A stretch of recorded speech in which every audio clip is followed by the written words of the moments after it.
Hello pessoal, sejam bem-vindos a mais um episódio do podcast Áudios de Alma para Alma. E este episódio é especial porque é todo sobre a minha viagem à Ásia.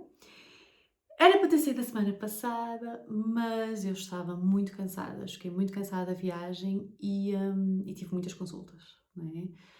Todas as consultas que não dei durante a viagem estão ainda, não é? Esta próxima semana, as próximas semanas, estou cheia de consultas. Tive testes para fazer da minha pós-graduação, então foi chegar a este ritmo louco outra vez, este mundo louco, e tentar adaptar o meu ritmo a este mundo louco, de chamadas, de tudo para ontem, de alterações de consultas, disto, daquilo, de workshops, desta empresa e não sei o quê, e pá, foi um relembrar, voltei, estou aqui então, vamos lá. E portanto não consegui lançar este episódio antes, nem sequer gravá-lo, estou a gravá-lo hoje para sair amanhã, portanto. ahm, e até ia gravar na minha sala, no meu sofá, porque vai ser um episódio super tranquilo para falar um bocadinho da minha viagem e do que é que ficou cá e do que é que eu ando a pensar muito desde esta viagem.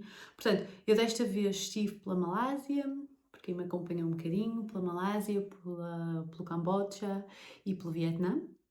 Não foi a minha primeira vez na Ásia, já estive em alguns países, estive em Bali, que eu amei, e quero muito voltar, mas estou com muito receio de voltar, porque sinto que a vibe lá deve estar muito diferente pelo aquilo que eu vejo. É assim agora o ponto onde muitos influencers, nómadas digitais vivem e parece-me, não sei, pelo que eu vejo e vejo pessoas que vivem lá há muito tempo e que falam de muitas coisas que lá acontecem e que são realmente tristes, não é? A nível ambiental, etc. Portanto, está a haver uma subexploração, mas eu amei Bali, eu amei, amei, amei aquela ilha, realmente a ilha dos deuses, tem lá qualquer coisa inexplicável. Estive na Tailândia, também gostei muito, embora foi assim um impacto inicial em Bangkok. Uh, que não estava à espera, porque é uma cidade muito poluída, muita sujidade, muito diferente na altura, não é? Quando eu fui à Tailândia, foi em 2018, certo? 2018, acho que sim. Estive em Singapura, portanto, um outro contraste, não é? Em que as coisas funcionam muito bem, é tudo muito limpo e é tudo muito, muito, mas por algumas políticas, vamos dizer assim, que existem por lá, que são verdadeiramente estritas, restritivas, vamos dizer assim, e portanto as pessoas têm mesmo que ser muito boas pessoas e fazer tudo muito direitinho, porque senão há consequências, não é? E portanto, desta vez escolhi outros países, queria ir a outros, mas não tive tempo, não é? Eu tive praticamente um mês fora, porque entretanto ainda estive em Málaga, antes e depois da viagem. E portanto, o que é que eu senti desta viagem e o que é que ficou aqui muito latente em mim? Portanto, o primeiro país em que eu estive foi na Malásia, desta vez, e, e não, não é? A Malásia não é assim o país que nós entramos e sentimos, estou na Ásia, não é? É um país que, principalmente a capital, Kuala Lumpur, onde eu aterrei, é um país que já é muito industrializado, arranha-céus gigantes, não é? Já há muito movimento, já há uma coisa assim, um bocadinho como Singapura, não é? Em certa medida. Então não é aquela coisa de voar, sem meditar. Embora uma coisa que eu amei por La Malásia foi esta multiculturalidade que existe e que se dão todos tão bem, pelo menos aparentemente, é tudo tão tranquilo, em que de um lado da rua está um templo, sei lá, do hinduísmo e do outro lado taoísmo e depois uma igreja cristã e depois budistas e está tudo tranquilo, sabem? E no mundo em que nós estamos a viver, com tanta guerra, com tanto extremismo, com tanta dificuldade em lidar com a diferença e com o outro, isso sim é uma lufada de ar fresco, porque de facto vê-se pessoas de todo o mundo lá, não é? e é realmente tranquilo, isso nem me passa pela cabeça. E um dos guias porque depois eu fui para uma outra cidade, em Malaca, que tinha sido uma cidade portuguesa e tudo mais, e foi algo que o meu guia falou, e isso é realmente incrível, ok? Ainda haver esses sítios no mundo tão diferentes, não é? Em que vivem pessoas tão diferentes, com tantas ideologias diferentes, backgrounds, tudo e mais alguma coisa, e haver um respeito, ok? Isso foi incrível e até me fez questionar várias coisas, não é? Cá por Portugal, em que não era aceito. Muitas das coisas que eu vi por lá, a nível religiosas, etc. Por muito que nos façam confusão, e acredito que façam confusão lá a algumas pessoas de outras ideologias, é aceito, ok? É aceito, não é muito questionado e há uma certa paz, digamos assim. Mas de facto o meu objetivo com a viagem não era a Malásia, foi mesmo só para aterrar. Hum, e era muito o Vietnã, não é? Mas antes ainda fui ao Camboja porque era um sonho meu visitar o Angkor Wat, desde sempre, desde que a Lara Croft saiu, né, a Angelina Jolie, e era um dos jogos que eu tinha no computador, ainda não tinha a minha Playstation na altura, a minha PSP, que depois eu também andei adicta na PSP com a Fórmula 1, eu era secada pela Fórmula 1, e foi muito interessante que quando eu estava a voltar em Kuala Lumpur, houve a apresentação do MotoGP, que estava lá uma pessoa que era da Fórmula 1, e então foi assim, muito fofo. Assim, não sei, assistir coisas diferentes, que por aqui não existe isso. Mas vá, portanto, o meu objetivo era muito o Camboja, o Vietnã mais, mas o Camboja por ir a Angkor Wat, que era assim um sonho, um sonho. E quando foi aquela eleição, se pode dizer, das Maravilhas do Mundo, aqueles votos e que foi mundial e que estávamos todos muito atentos, pelo menos eu estava muito atenta às maravilhas do mundo, que é um dos meus sonhos ver todas as maravilhas do mundo, não é? Tenho uma tatuagem que representa os chakras, mas também as 7 maravilhas do mundo. Eu já vi mais de metade, mas eu não vi todas. E na altura eu estava a torcer muito por Angkor Wat. Nunca tinha ido lá, não sabia quase nada sobre o assunto. E não é uma das 7 maravilhas do mundo, eu acho que deveria ser, mas não é. E pronto, e foi um sonho concretizado estar no Camboja e foi uma surpresa. Okay? O Camboja foi uma surpresa porque eu senti muito, muito, muito bem. Não sei, a atmosfera, Siem Reap, foi uma surpresa maravilhosa. Ok, cheguei à Ásia, estou na Ásia e estou muito bem, porque eu sinto-me sempre muito bem na Ásia. É uma coisa inexplicável que eu. Motas, eu não sei. É paz, para mim aquilo é paz, para mim aquilo é tranquilidade, é segurança. Uma das coisas que mais me perguntam sobre a Ásia é sobre segurança. E eu fico assim, isso nem devia ser uma questão, porque, por exemplo, não é? Aqui no norte de Portugal, se me pedirem para andar sozinha no centro do Porto, neste momento, à noite, eu não ando. Não ando, ok? Em Braga, não sei, também se ando, não é? Com os casos que têm acontecido, com as coisas que têm acontecido, sozinha à noite eu tenho cuidado. Eu tenho muito cuidado. E mesmo de dia, não é? E quando eu trabalhava no Porto, também já tinha alguns cuidados, mas não tem nada a ver com a situação que está agora. E portanto, eu na Ásia ando sozinha, acompanhada, de noite, de dia, em qualquer momento, tranquila. Lá os turistas, pelo menos nas zonas em que eu estive, não é? Por todo o Vietnã, que percorri bastante o Vietnã, no Camboja, etc. Os turistas são quase deuses, não é? São o ganha-pão deles, mas também eu acho que não é só isso. Eu acho que é mesmo, pelo menos nos países em que o budismo está muito presente, não sei se eu estou um bocadinho enviesada por dizer isso, mas é o que eu sinto. Nos países em que o budismo está muito presente, de facto existe uma compaixão, não é? Um amor, uma tranquilidade, uma ternura, que são os princípios, não é, do budismo, que não existem noutros. Existe assim um respeito pelo outro, uma entreajuda, existe algo diferente, sim, ok? E eu no Camboja senti-me super tranquila, eu senti-me mesmo, ok, cheguei à Ásia, estou aqui, estou bem, estou ótima, e amei Angkor Wat. Angkor Wat é assim uma energia diferente, parece que entras num outro mundo e toda a gente deveria ir lá. Mas o que realmente marcou no Camboja, e por isso que este episódio está a surgir, de facto, foram as pessoas que eu conheci. Porque quando tu viajas para a Ásia é muito difícil tu não falares com pessoas, com outros turistas. É muito difícil, porque as pessoas vão se conectando, vão falando.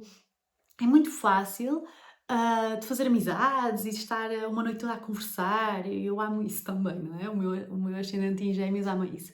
E portanto, eu conheci muitas pessoas e na altura, até no Vietnã, conheci um casal, do Brasil que estava a viver em Portugal e que estava numa das zonas afetadas por estas tempestades que passaram. E eu estava: "Vocês não vão voltar?" E eles: "Não, não agora, daqui a 3 meses", que era quando voltavam, "lá resolvemos, não vamos resolver nada agora. Não podemos parar a chuva", não é? E eu: "É, realmente, fazem bem, continuem." Mas no Camboja eu conheci pessoas que realmente marcaram muito, ok? Eu vou falar de especialmente 2 casos, um casal e uma outra pessoa. Então, na primeira noite que eu cheguei a Camboja, eu fui jantar a um restaurante, assim, foi Deus que me levou para lá. Não me perguntem porquê, não é? Normalmente eu entro no Google Maps, faço lá as minhas filtragens de restaurantes, acima de 4.5, 4, dependendo do sítio em que eu estou, porque há sítios em que é mais fácil encontrar restaurantes bons, há outros que nem tanto. No Camboja, em Siem Reap, é muito fácil encontrar restaurantes bons. Então, pronto, faço lá as minhas pesquisas, ok. E esse restaurante tinha um 4.9 e 2.000 comentários, não é? Então eu, vamos para este. Mas sem entender muito bem, vamos só. E chegámos ao restaurante e percebemos que aquilo era uma outra coisa. E então, depois a falar com o dono, o que é que se passou naquele restaurante e que me marcou imenso? E que eu acho que é importante eu passar esta mensagem aqui para o podcast e para alguém que me estiver a ver ou ouvir, isto vai ser importante porque me marcou de facto. Então, aquele restaurante foi fundado por um casal da Suíça, eram suíços, e que na crise de 2008, né, nessa grande crise, eles disseram assim, acho que perderam o trabalho, etc. E disseram assim: "Sabes que mais? Que se dane tudo. Não está fácil encontrar trabalhos, nem sei se quero continuar nisto." É aquele momento mesmo, mudança de vida. Então venderam tudo e o plano era: vamos viajar 2 anos pela Ásia e vamos ver o que é que acontece. Depois voltámos, arranjámos trabalho, voltámos ao mesmo, ficámos por lá, não sei. Iam mesmo sem expectativas. Mas um sonho, não é? Que até poderiam estar mais enviesados para isso, era viver pela Indonésia. Então, se ficássemos pela Ásia, contava ele, se ficássemos pela Ásia, mais pela Indonésia, não é? Assim, algo barato, ficámos por lá, arranjámos um trabalho, por que não? E às tantas, acho que foi pela China, conheceram alguém, que estava em apuros com alguma situação, tinha ficado sem as coisas, etc. Pronto, e eles ajudaram aquela pessoa e isso marcou-os muito, porque foi uma situação bastante delicada. E depois foram para o Camboja e tinham havido inundações, as pessoas também tinham perdido coisas, e eles começaram assim, sem bem entender porquê, não é? Sem ter esse plano, ok? Chegámos ao Camboja, em vez se calhar de irmos visitar coisas, vamos doar o nosso tempo a ajudar as pessoas. E começou um bocadinho por aí, começaram a fazer vários voluntariados e de repente perceberam-se de uma situação que é crítica no Camboja, não é? Que é, pronto, o Camboja tem uma história muito triste, de genocídio, etc. Que a Angelina Jolie, depois quando gravou lá o filme, ficou embaixador e atualmente tem a cidadania ou tem o passaporte ou a nacionalidade até do Camboja. E acabou lá por adotar o primeiro filho dela, porque existe uma situação gravíssima no Camboja de muitas crianças órfãs, ok? E portanto, existem os orfanatos, existem instituições que as crianças vão, só que chega ali a uma idade, que é aos 18, e elas não podem continuar. E então são tiradas, não é? E estas crianças, quando são tiradas, não têm muito para onde ir, não têm trabalho, não têm nada. Então isto gera um ciclo bastante difícil no Camboja, que é as pessoas não têm nada, né? Marginalização, existe muito tráfico de seres humanos, etc. E então este casal abriu este restaurante. E o que é que era o restaurante?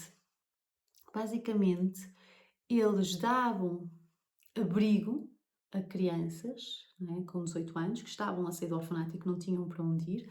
Eles davam abrigo, elas ali aprendiam a cozinhar, a servir, portanto, tinham todo workshops e cursos e coisas desse género, não é, relacionadas com o restaurante, em que podiam depois, né, trabalhar nesse ramo, já tinham essa experiência, mas mais importante que isso, estavam ali, acho que eram até 3 anos, ou em média 3 anos, em que tinham casa, comida, assistência médica, seguros de saúde, tudo, tudo, tudo.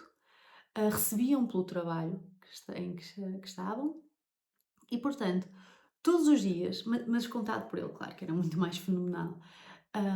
Portanto, todos os dias esta pessoa acorda e sabe qual é o seu propósito, sabe? E eles contavam bastante dificuldades ao longo da vida, né, porque depois tiveram filhos e onde é que o filho ia estar e, não é? E de repente o filho queria ir para a universidade e no Camboja não é fácil, então depois ele voltou para a Suíça, viver com os avós e portanto, e pela forma como eles contavam, não é que eles fossem imensamente ricos, não era nada dessa situação. Então, e depois da pandemia foi muito difícil para eles manter o restaurante, manter as casas, acolhimento, e foi só através de doações que conseguiram manter. Mas, para além das dificuldades, havia um propósito claro, que eles descobriram na caminhada deles de irem 2 anos para a Ásia, que é acordar e tu não questionas: "Ai, vou para o trabalho", não é? "Ei, vou para quê? O que é que eu estou aqui a fazer? O que é que eu para quem? Para quem é que eu estou a trabalhar? O que é que eu estou aqui a fazer? Ei, e aquele patrão que me chateia e não sei o quê". Não há isso, há um acordar e saber que tem que se fazer aquilo que tem que ser feito. E aquelas crianças precisam deles, não é? São provavelmente a primeira família assim que têm, que são pessoas que vão ser extremamente marcantes para o resto da vida. É, é uma coisa, foi incrível perceber que a vida pode ser tanta coisa, não é? Porque naquele momento eu estava a chegar quase, só estava há uma semana no Camboja, na Ásia, então eu estava a chegar, então foi muito de género, a vida pode ser tanta coisa e a qualquer momento podemos mudar tudo. E quem me diz a mim que essas pessoas, até um restaurante, no meio de uma cidade, no meio do Camboja, não estão muito mais satisfeitas com a vida, não tiram um maior propósito, maior satisfação, maior até felicidade em ajudar estas crianças, e acreditem que eles não estavam ricos com aquele restaurante de todo, de todo. Então não é sobre isso, não é sobre ser mais rico, não é sobre as coisas que nos ensinaram, sabem? Não é sobre ir crescendo, porque não tem muito por onde crescer. Não é sobre ser bem-sucedido e escalar uma montanha que não sabemos muito bem para onde é que ela tem vista. Às vezes é um cubículo no topo da montanha com vista para outro cubículo do outro lado da rua, de outra arranha-céus. Portanto, foi este primeiro casal que eu conheci foi assim, de género, a vida pode ser tanta coisa e pode mudar a qualquer momento. Quem é que te diz que não vais ser mais feliz a fazer uma outra coisa qualquer que nunca pensaste na vida? Aquelas pessoas não eram chefes, não eram nada disso. Eles, aliás, depois tiveram um chefe que era muito famoso, mas famoso dentro, não é? Do que pode ser famoso, na perspectiva do restaurante, que não era um restaurante Michelin, não era um restaurante que dava imenso dinheiro, portanto era um chefe que depois se também voluntariou a ajudá-los com o cardápio, a ajudá-los na comida, a ensinar as crianças, adolescentes, jovens adultos, ok? Não há exploração lá, já são maiores de idade. Ahm, a cozinhar, não é? Portanto, eles sobrevivem através de doações e através das pessoas ir lá comer e das tipos, portanto, não é, ok? Mas é tudo. É acordar todos os dias e saber que estás a fazer uma diferença no mundo. É acordar todos os dias e ser muito claro o que tens que fazer e porque é que o estás a fazer e que a vida é muito maior do que tu próprio, é muito maior que o teu umbigo e que estás realmente a contribuir. E não interessa mais nada, e não interessa um CV, e não interessa estatutos, e não interessa quem. Não interessa, ok? E não é para crescer e não tem um objetivo egoico. É um objetivo para os outros, é uma doação. ok? Então aquilo marcou-me muito e a forma como ele contou e a forma como ele contou várias dificuldades que passaram é realmente marcante e é realmente inspirador conhecer assim pessoas. E depois, numa outra noite, fomos a um restaurante, a uma pizzaria, que também estava muito bem cotada, era uma pizzaria napolitana e eu amo as pizzas quando são aquela massa só fininha, não é para mim. Eu gosto da massa que é fininha no meio, mas depois é grossinha. Pizza napolitana para mim é a verdadeira pizza. Então, no Camboja, uma pizza assim tão boa, porque tinha imensos comentários, não estou a entender. Então lá fomos à pizzaria.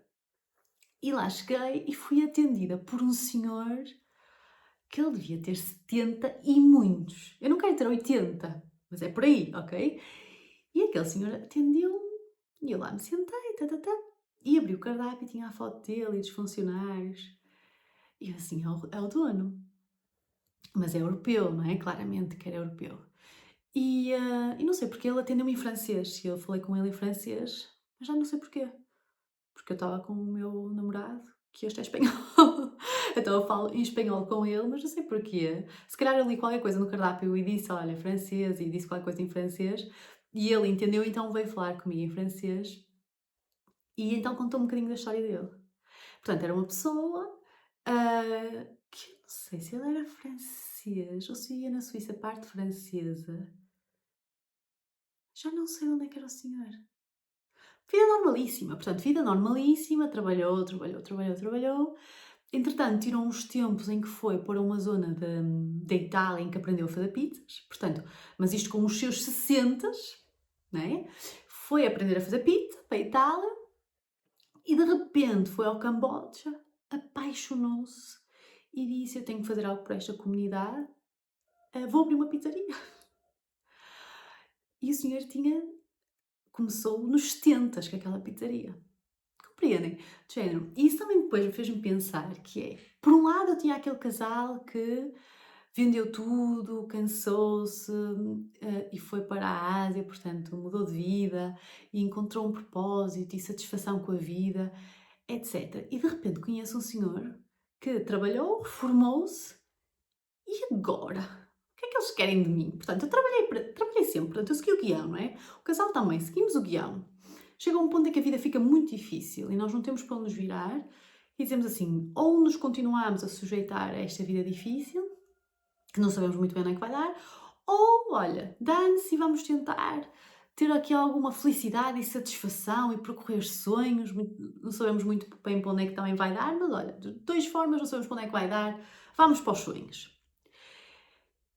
De repente, o senhor que seguiu também o guião, reformou-se e disse, ok, pronto, fiz tudo o que me disseram, e agora o que é que querem que eu faça com a minha vida? Que espere pela morte? Que espere por morrer? Não é? Porque depois as pessoas reformam-se e, pelo menos em Portugal, há muito isto, que é o trabalho, como as pessoas precisam trabalhar para sobreviver, quando se tira o trabalho das pessoas, o trabalho torna-se muito a identidade delas, não é? Portanto, dizemos o nosso nome e depois nós damos o nosso trabalho. Olá, sou a Catarina, sou psicóloga. Quando nós tiramos o trabalho à pessoa, e isso já acontece muito quando as pessoas estão desempregadas, é muito do género: quem é que eu sou? O que é que eu estou aqui a fazer? E, portanto, nós fazemos com que as pessoas estejam dedicadas a uma carreira, a um trabalho a vida toda, e de repente dizemos tens que te reformar, porque depois até é obrigatório te reformares, e a pessoa diz: ok, e o que é que eu faço agora? Sabe, se o meu propósito era o meu trabalho, se algumas pessoas chegaram até aí, conseguiram até contribuir para o mundo através do trabalho e sentiram-se satisfeitas e com propósito, de repente obrigam-me a parar com isto, e o que é que querem que eu faça? Que fique em casa, que espero por uma doença, desisto, não é? E aquele senhor foi aprender a fazer pizza e de repente disse, olha, vou ficar aqui pelo Camboja. E ele tinha uma frase no restaurante dele que me marcou imenso, naquela altura sentia imenso, que era qualquer coisa como: à medida que eu ia viajando ou caminhando numa estrada, num caminho, eu decidi ir pelo outro. Portanto, à medida que eu fui viajando por este caminho e construindo este caminho e construindo algo, de repente eu olhei e disse assim: olha, vou por outro. E está tudo bem, sabem? Às vezes depois, e isso também me marcou imenso porque às vezes nós começamos uma carreira, não é? Que dedicamos e é realmente algo que gostamos, no meu caso,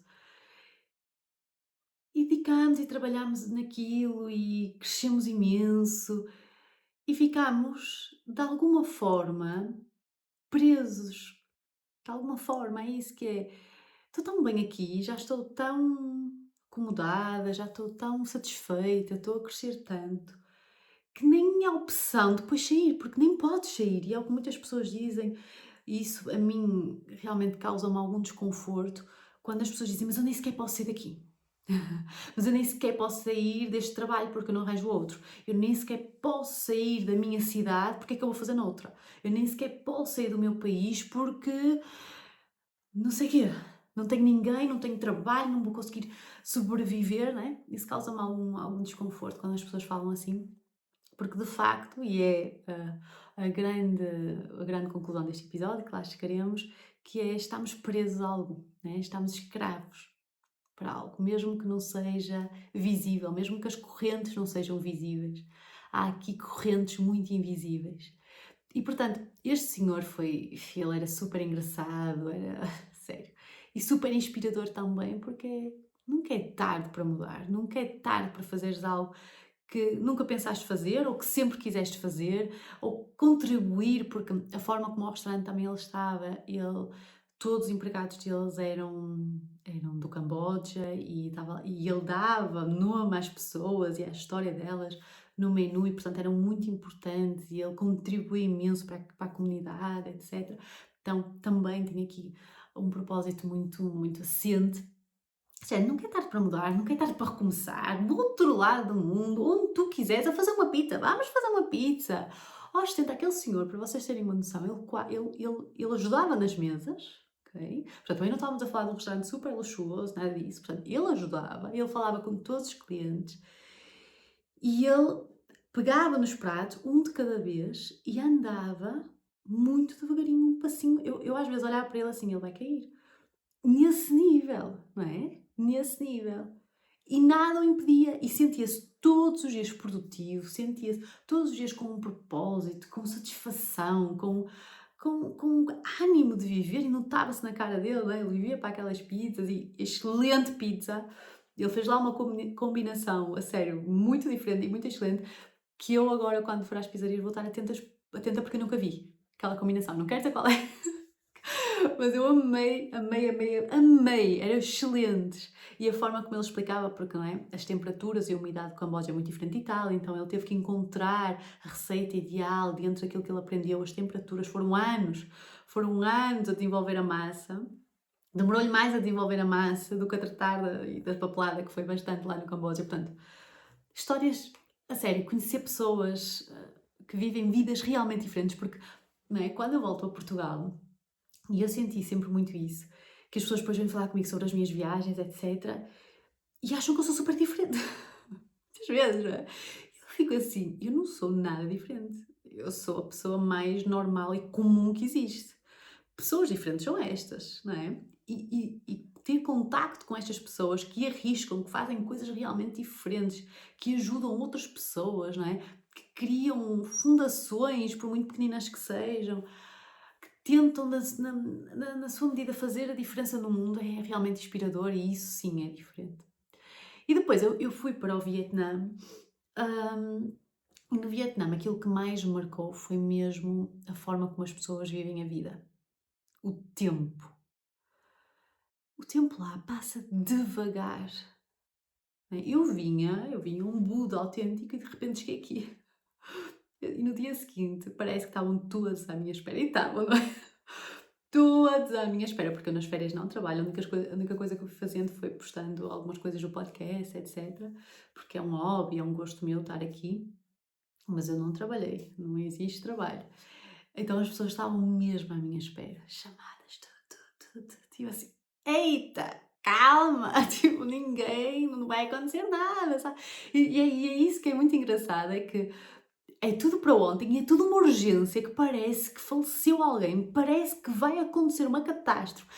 As pessoas vivem realmente como se houvesse sempre um leão atrás delas. É uma coisa absurda. Depois este contraste, não é? Depois quando nós estamos cá, habituámos-nos a algumas coisas, não é? No sentido em que, pronto, é o normal das pessoas, não é que eu tenha que viver assim, que às vezes é muito difícil, não é? Não ser bombardeado com tudo isto e não nos deixarmos ir nesta maré. Mas é quando estamos fora e voltamos, é sempre que eu estou fora e volto que eu fico assim, que é isto? Ok?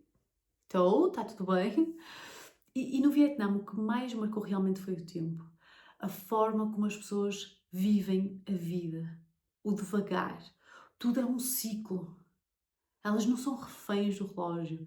E ao falar com algumas pessoas, um dos estereótipos que eles têm dos europeus é isto. E é um estereótipo que é verdade, que é nós estamos sempre a correr contra o tempo. Estamos sempre muito atarefados, somos pessoas muito importantes, muito ricas, que eles também têm esse estereótipo, que está longe da verdade. Muito ricos, muito atarefados, com muito trabalho, sempre tudo para ontem, e eles ficam assim, isso é uma forma doida de viver, não é? Isso não existe. Aqui no Vietnã, o que nós dizemos, sim, logo eu faço. Pode ser daqui a 2 dias, pode ser daqui a uma semana, pode ser daqui a um mês. Nós o amanhã nunca sabemos. Quando eu digo assim, eu faço amanhã, nunca sabemos muito bem o que é esse amanhã, quando é que esse amanhã vai chegar. Ele eventualmente chega, mas não sabemos muito bem. E então isso foi uma delícia de viver o tempo deles. E foi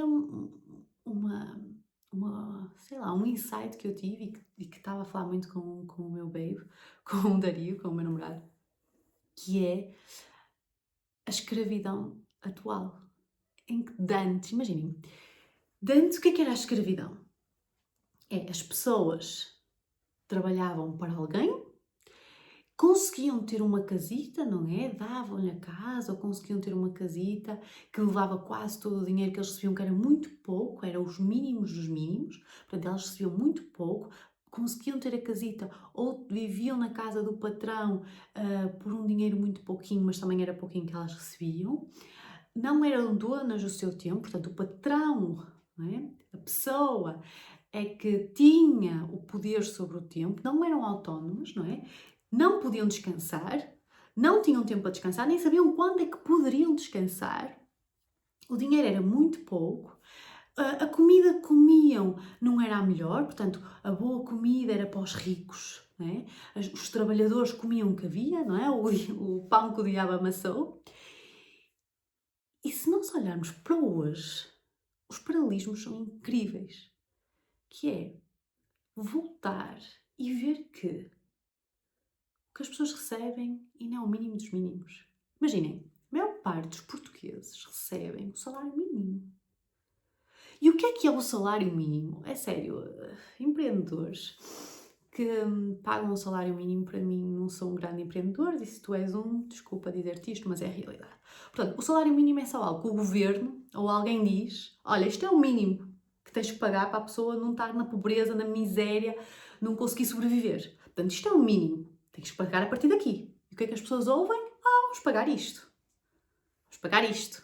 Então, isso é um aproveitamento. Portanto, se não houvesse esse patamar, esse salário mínimo, quanto é que ias pagar então? O que tu quisesses, o que sobrasse. Não é? Então isso para mim mexe muito comigo. Portanto, as pessoas ainda recebem o mínimo dos mínimos, o salário mínimo. Portanto, qual é o salário mínimo? É esse, pronto, é esse que eu pago. Não é? E os empresários que vivem, trabalhadores que recebem o salário mínimo, eles vivem, o capitalismo, não é? Mas vivem de uma escravização atual. Vivem do abusar do outro, ponto final. Ok? E essa é a minha opinião pessoal. E este é o meu podcast pessoal, portanto, é disto que levam.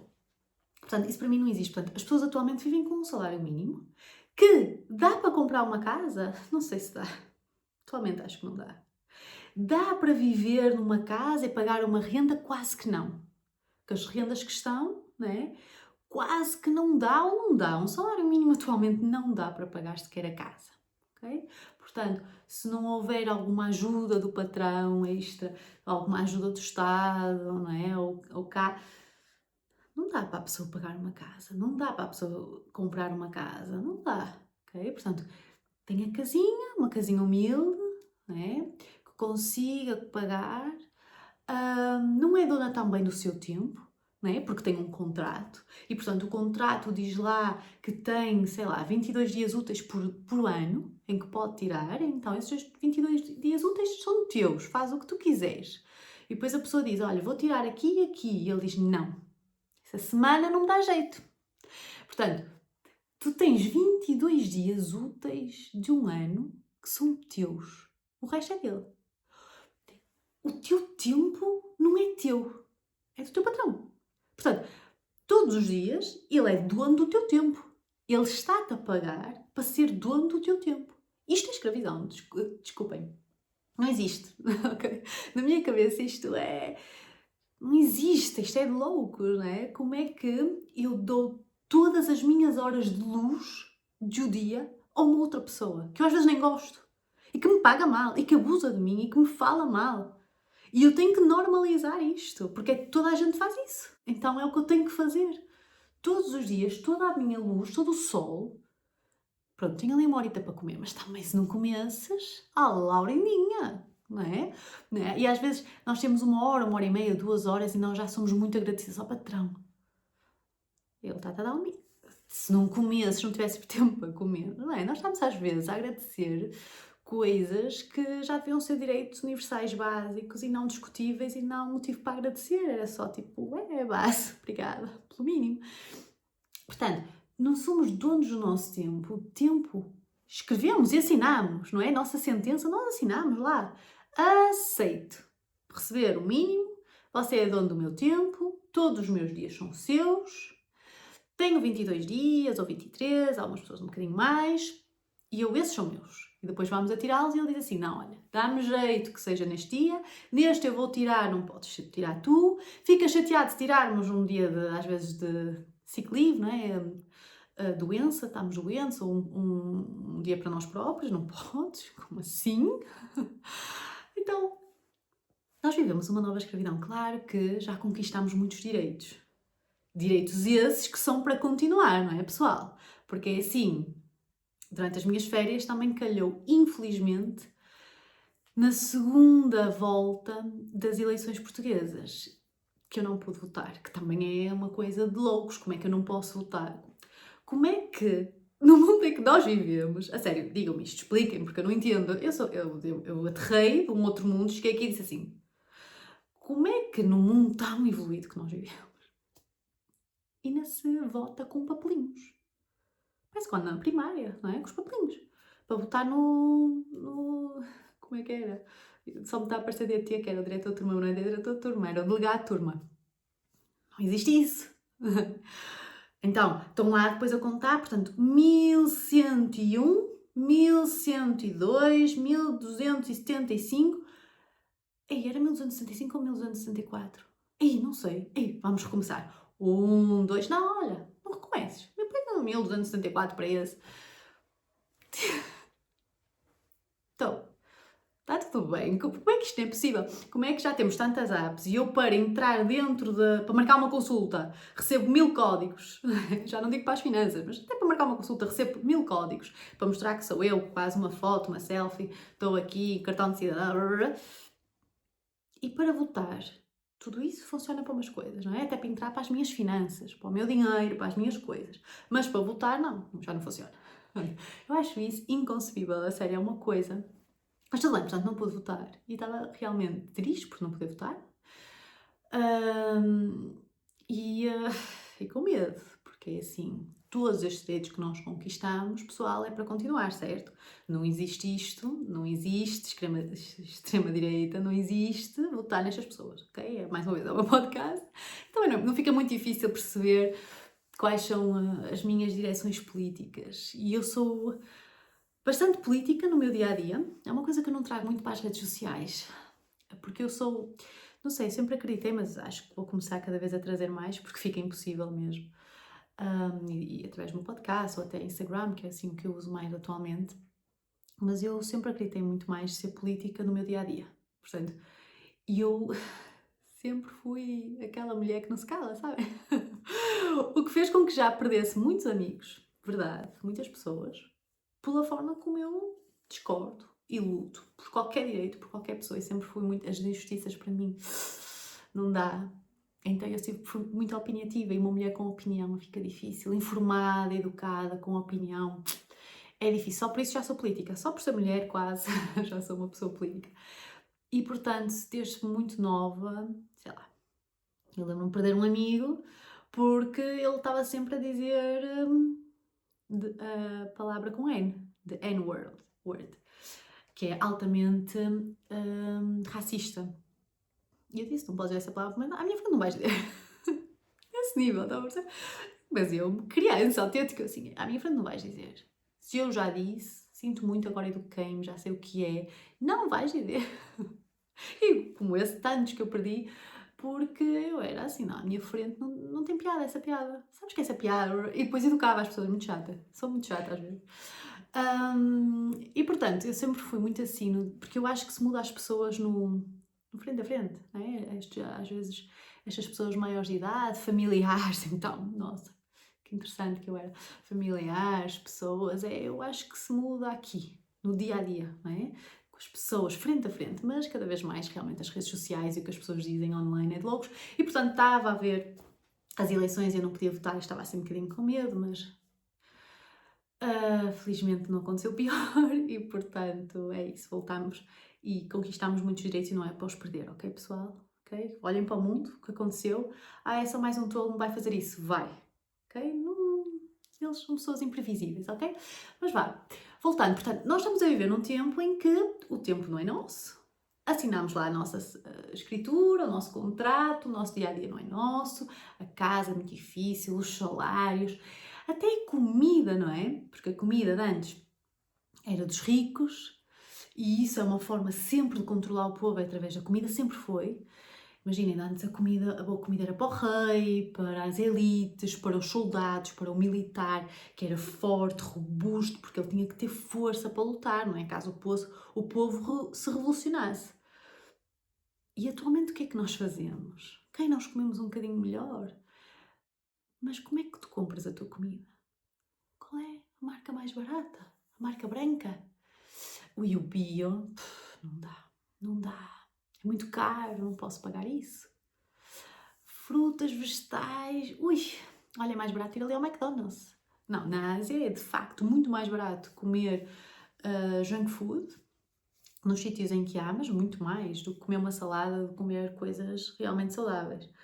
E isso também já acontece muito em Portugal e acontece um bocadinho por todo o mundo, que é a junk food é muito mais barata. As comidas processadas chegam a ser mais baratas que uma alface, às vezes, sei lá. Não é? Aqueles noodles super processados que tens que meter um bocadinho de água. Às vezes é muito mais barato que um pepino. Estou, outra vez, estou. Aterrei na terra, não está a resultar, sabe? Então, uma pessoa que não se alimenta bem, que não se exercita, que não está forte, que nem sequer tem tempo livre para descansar, porque não pode escolher quando é que tem descanso, porque trabalha, trabalha e trabalha, e quando chega a casa também tem que trabalhar para a casa e para os filhos e para os outros, então nunca descansa, não é? É a pessoa mais fácil de controlar. A sua forma de fugir desta realidade é realmente as redes sociais, e aí às vezes é que destila ódio porque tem tanta raiva acumulada, e é normal, ok? Um corpo cansado é muito mais obediente. Uma mente exausta questiona muito menos. E portanto, se nós não temos dinheiro suficiente para fazer uma viagem, para fazermos as coisas que gostamos, para termos tempo livre, para comer bem, para termos hobbies, para irmos ao ginásio, exercitarmos, se nós não estamos fortes mentalmente, fisicamente, é tão mais fácil ficar, não é? Nesta prisão, nesta escravidão que nós nem reconhecemos, porque não existem correntes de facto. E de facto já temos muitos direitos e não existe tanta violência, mas se calhar se olharmos para o mundo existe muita violência atualmente. Mas ok, comigo se calhar não, então não é uma escravidão, mas se formos a ver, as correntes não são físicas, mas são muito invisíveis. É o contrato, é o computador, é o telemóvel, é um sítio que não consegues sair. E se eu sair, vou para onde? E viver onde? E lá fora está pior. E comer o quê? E trabalhar onde? E onde é que eu vou buscar dinheiro? Eu tenho que ficar aqui. Não é? E antes era uma fazenda, agora são as nossas aldeias, as nossas cidades, que se calhar era o tamanho daquelas fazendas em que os escravos viviam. Compreendem? E portanto, isso foi uma coisa que mexeu muito comigo, principalmente no Vietnã, isso foi muito claro, que é ver as pessoas donas do seu tempo. E sermos donos do nosso tempo é sermos donos da nossa vida. É que se eu quiser tirar um mês de férias, eu tiro. Ah, não vais trabalhar? Não. Não vais ganhar mais? Não. Não vais crescer? Não vou, esse não é o mais importante. É eu ser dona do meu tempo e decidir quando quero tirar férias, quando quero descansar, quando quero ir ao ginásio, quando quero estar com amigos, quando encaixo o trabalho. Eu não vivo para trabalhar. Eu não vivo para os outros, eu vivo para mim e tento contribuir para o mundo, que é muito diferente. E a questão aqui, chave, não é sobre, ok, queres o quê? Que eu largue tudo e vá para o outro lado do mundo? Não é sobre isso. É sobre nos questionarmos quanto da minha vida eu estou a escolher de facto. Quanto da vida que eu vivo é uma escolha minha e não uma escolha dos antepassados, da sociedade que eu vivo, de outras pessoas, chefes, managers e patrões. Quanto da tua vida é que tu estás a escolher viver? E o que é que tu gostarias de recuperar? O que é que tu não estás a viver, gostavas de viver? O que é que falta aí? Que vida é que falta nos teus dias? E Portugal passou por uma fase tão desafiante com as tempestades que eu estava super. Não conseguia desconectar nesse sentido. Estava preocupada com o meu país, com as minhas pessoas, estava um bocadinho preocupada com o mundo, não é?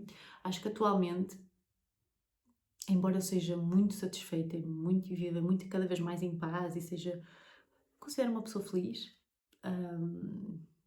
tu não consegues ser 100% feliz quando vives num mundo em que há tanta guerra, tanta fome, tanta loucura, tanta.